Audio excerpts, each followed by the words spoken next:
सरकार लाडकी बहीण योजना बंद करण्याच्या तयारीत असल्याचं संजय राऊत म्हणाले। महाराष्ट्रावर सध्या 9,32,000 कोटी रुपये कर्ज आहे। शिधा शिवभोजन प्रमाणे लाडकी बहीण योजना ही बंद करतील असं राऊतांनी म्हटलंय। 1,32,000 कोटी महाराष्ट्रावर कर्ज आहे। आता कर्ज काढून राज्य चालवलं जात आहे,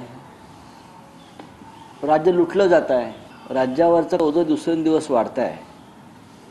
हे माहीत असताना सुद्धा लाडक्या बहिणीसारख्या योजना आणल्या आणि आता त्या बंद करायच्या मार्गावर आहेत। शिवभोजन थाळीसारख्या गरिबांच्या योजना,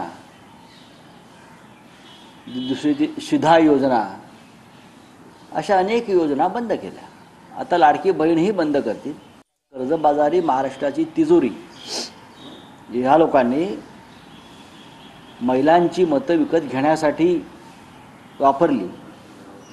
खरं म्हणजे जाहीरनाम्यात त्यांच्या ज्या दोन प्रमुख घोषणा आहेत, लाडक्या बहिणींना 2100 रुपये आणि शेतकऱ्यांना कर्जमाफी, त्या त्यांच्या घोषणा आहेतच। त्याचं तुम्ही काय करणार आहात हे उत्तर या राज्याच्या जनतेला